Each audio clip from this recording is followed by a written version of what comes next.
अस्सलामुअलैकुम वरहमतुल्लाहि वबरकातुहू। नाज़रीन कराम, आज हम एक ऐसे अजीम और ईमान अफरोज़ वाक़या पर बात करने जा रहे हैं जिसका जिक्र सुनते ही दिलों में ईमान ताज़ा हो जाता है।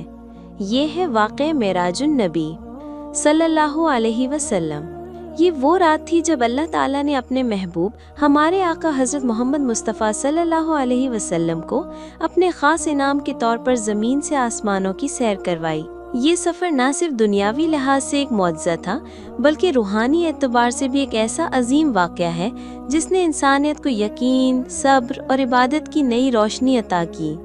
नाज़रीन, मेराज की रात में वो सारे पहलू शामिल हैं जो एक मुसलमान की ज़िंदगी को बदल सकते हैं।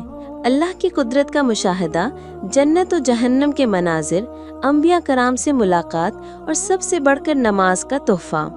यही वजह है कि इस वाक़े को ईमान की तक़वियत और क़ुर्ब इलाही की सबसे बड़ी अलामत कहा जाता है।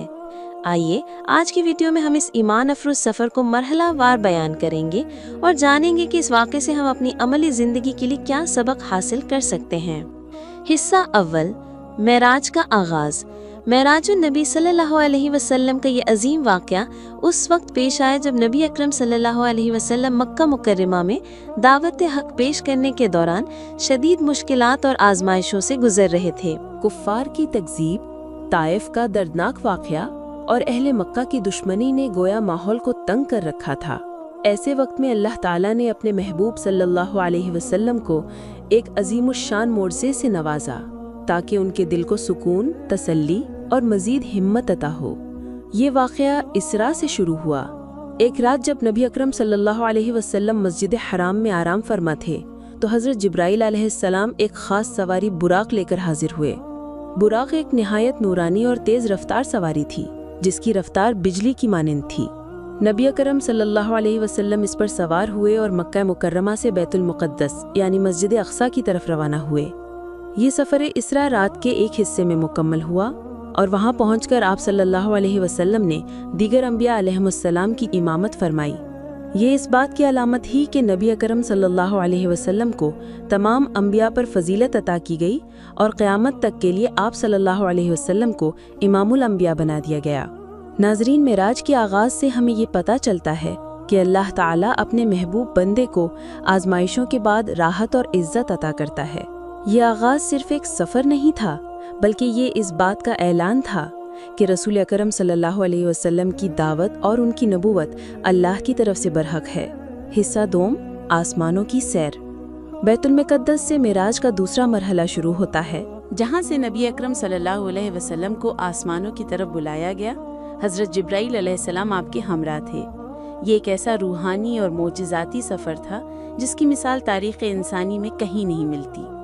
पहले आसमान पर जब आप सल्लल्लाहु अलैहि वसल्लम पहुँचे तो हज़रत आदम अलैहिस्सलाम से मुलाकात हुई। आप सल्लल्लाहु अलैहि वसल्लम ने अपने वालिद मोहतरम को सलाम किया। उन्होंने सलाम का जवाब दिया और आपको खुशामदीद कहा।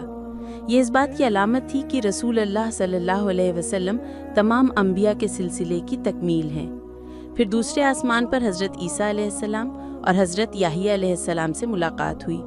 दोनों ने आपको खुशामदीद कहा और आपकी अज़मत को तस्लीम किया। तीसरे आसमान पर हज़रत यूसुफ अलैहिस्सलाम से मुलाकात हुई, जिन्हें अल्लाह ने बेमिसाल हुस्न अता किया था। उन्होंने भी हुजूर सल्लल्लाहु अलैहि वसल्लम का इस्तक़बाल किया। चौथे आसमान पर हज़रत इदरीस अलैहिस्सलाम, पाँचवें पर हज़रत हारून अलैहिस्सलाम, छठे पर हज़रत मूसा अलैहिस्सलाम और सातवें आसमान पर हज़रत इब्राहीम अलैहिस्सलाम से मुलाकात हुई। हर नबी ने रसूल अकरम सल्लल्लाहु अलैहि वसल्लम को खुशामदीद कहा और आपकी अज़मत को सराहा। ये मुलाकातें सिर्फ तारुफ नहीं थीं, बल्कि इनमें एक गहरा पैगाम था। ये पैगाम ये था कि तमाम अंबिया कराम की तालीमात का खुलासा और तकमील नबी अकरम सल्लल्लाहु अलैहि वसल्लम की ज़ात में है। आप सल्लल्लाहु अलैहि वसल्लम ही वो आखिरी नबी हैं जिन पर दीन कामिल हुआ और जिन्हें अल्लाह ने रहमतुल लिल आलमीन बनाया। ये आसमानी सैर हमें ये सबक देती है कि नबूवत का सिलसिला एक ही है। सब अंबिया एक ही मिशन के साथ आए और रसूल अकरम सल्लल्लाहु अलैहि वसल्लम इस मिशन के आखिरी और कामिल नुमाइंदा हैं। हिस्सा सोम, सबसे बड़ी नेमत नमाज। मेराज के सफ़र में सबसे अजीम तोहफ़ा जो अल्लाह ताला ने अपने हबीब मोहम्मद सल्लल्लाहु अलैहि वसल्लम को अता फरमाया وہ نماز ہے۔ یہی وجہ ہے کہ علماء اسے معراج المومنین بھی کہتے ہیں۔ جب رسول اکرم صلی اللہ علیہ وسلم 7ویں آسمان سے آگے سدرۃ المنتہا تک پہنچے اور اللہ تعالیٰ سے قربت نصیب ہوئی تو اسی مقام پر امت محمدیہ کے لیے نماز فرض کی گئی۔ ابتدائی طور پر اللہ تعالیٰ نے روزانہ 50 نمازیں فرض فرمائیں، لیکن جب نبی اکرم صلی اللہ علیہ وسلم واپس جا رہے تھے تو حضرت موسیٰ علیہ السلام نے عرض کیا، اے محمد صلی اللہ علیہ وسلم، آپ کی امت یہ بوجھ برداشت نہیں کر سکے گی، اپنے رب سے تخفیف کی دعا کیجیے۔ چنانچہ حضور صلی اللہ علیہ وسلم بار بار اللہ کے حضور رجوع کرتے رہے اور ہر بار تخفیف ہوتی گئی، یہاں تک کہ 5 نمازیں رہ گئیں۔ لیکن اللہ تعالیٰ نے فرمایا، یہ 5 ہیں لیکن ثواب 50 کا ملے گا۔ غور کیجیے، یہ کتنی بڑی رحمت اور فضل ہے کہ 5 نمازوں کے ذریعے ہمیں 50 نمازوں کا اجر ملتا ہے۔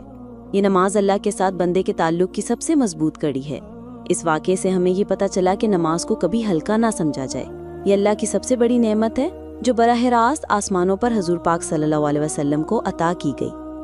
حصہ چہارم، جنت و دوزخ کا مشاہدہ۔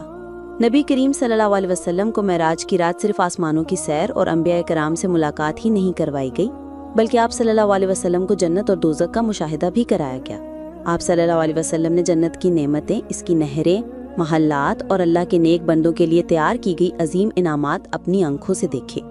وہاں آپ صلی اللہ علیہ وسلم نے ان خوش نصیب لوگوں کو بھی دیکھا جو ایمان اور عمل صالح کی وجہ سے جنت کے باغات میں نعمتیں پا رہے تھے۔ اسی سفر میں دوزخ بھی دکھائی گئی۔ آپ صلی اللہ علیہ وسلم نے وہاں کے سخت عذاب، آگ کی لپٹیں اور ان لوگوں کو دیکھا جو اپنے گناہوں اور نافرمانیوں کی وجہ سے سزا بھگت رہے تھے، کچھ پر جھوٹ کی وجہ سے، کچھ سود لینے کی وجہ سے، کچھ امانت میں خیانت اور ظلم کی وجہ سے عذاب میں مبتلا تھے۔ رسول اللہ صلی اللہ علیہ وسلم نے وہاں عورتوں کو بھی عذاب میں مبتلا دیکھا۔ آپ صلی اللہ علیہ وسلم نے فرمایا، میں نے جہنم میں دیکھا کہ اکثر عورتیں تھیں۔ صحیح بخاری حدیث 29۔ اور اس کی وجہ یہ بتائی کہ وہ کفران نعمت کرتی ہیں اور شوہر کے ساتھ ناشکری کرتی ہیں۔ اسی طرح بعض عورتیں زینت اور بے پردگی کی وجہ سے یا غیبت اور نافرمانی کی وجہ سے عذاب میں مبتلا تھیں۔ معراج النبی صلی اللہ علیہ وسلم کا یہ واقعہ صرف ایک حیران کن سفر نہیں تھا، بلکہ یہ ہماری رہنمائی اور تربیت کے لیے تھا۔ اس واقعے سے ہمیں کئی عملی اسباق ملتے ہیں۔ نماز کی اہمیت۔ معراج کی سب سے بڑی نعمت نماز ہے۔ یہ وہ تحفہ ہے جو آسمانوں سے براہ راست امت کو دیا گیا۔ اس لیے ہر مسلمان پر لازم ہے کہ نماز کو اپنی زندگی کا لازمی حصہ بنائے۔ ایمان کی پختگی۔ معراج کا واقعہ ہمیں یہ سکھاتا ہے کہ اللہ تعالیٰ ہر چیز پر قادر ہے۔ اگر ہم ایمان مضبوط رکھیں تو مشکلات میں بھی ثابت قدم رہیں گے۔ جنت و دوزخ پر یقین۔ رسول اللہ صلی اللہ علیہ وسلم نے اپنی آنکھوں سے جنت اور دوزخ کو دیکھا۔ یہ ہمیں یاد دلاتا ہے کہ ہر عمل کا بدلہ ضرور ملے گا، اس لیے ہمیں گناہوں سے بچ کر نیکی کی راہ اختیار کرنی چاہیے۔ شکر گزاری اور اطاعت۔ دوزخ میں جو لوگ عذاب میں مبتلا تھے ان میں ناشکری کرنے والے بھی شامل تھے۔ ہمیں ہمیشہ اللہ کی نعمتوں کا شکر ادا کرنا چاہیے اور والدین، شوہر یا بیوی اور دوسروں کے ساتھ اچھے اخلاق سے پیش آنا چاہیے۔ معراج کا پیغام یہ بھی ہے کہ کامیابی صرف عبادات میں نہیں بلکہ سچائی، امانت، نرمی اور اخلاق حسنہ اپنانے میں ہے۔ معراج النبی صلی اللہ علیہ وسلم کا یہ عظیم سفر دراصل ایک ایسا سبق ہے جو ہمیں اللہ کی قدرت، نماز کی اہمیت اور نبی کریم صلی اللہ علیہ وسلم کی شان نبوت کی جھلک دکھاتا ہے۔ یہ واقعہ ہمیں یاد دلاتا ہے کہ دنیا عارضی ہے اور اصل کامیابی آخرت کی تیاری میں ہے۔ اگر ہم نماز کو اپنی زندگی کا لازمی حصہ بنا لیں، اللہ اور اس کے رسول صلی اللہ علیہ وسلم کی اطاعت اختیار کریں اور اچھے اخلاق اپنائیں تو یقیناً ہم جنت کے مستحق بن سکتے ہیں۔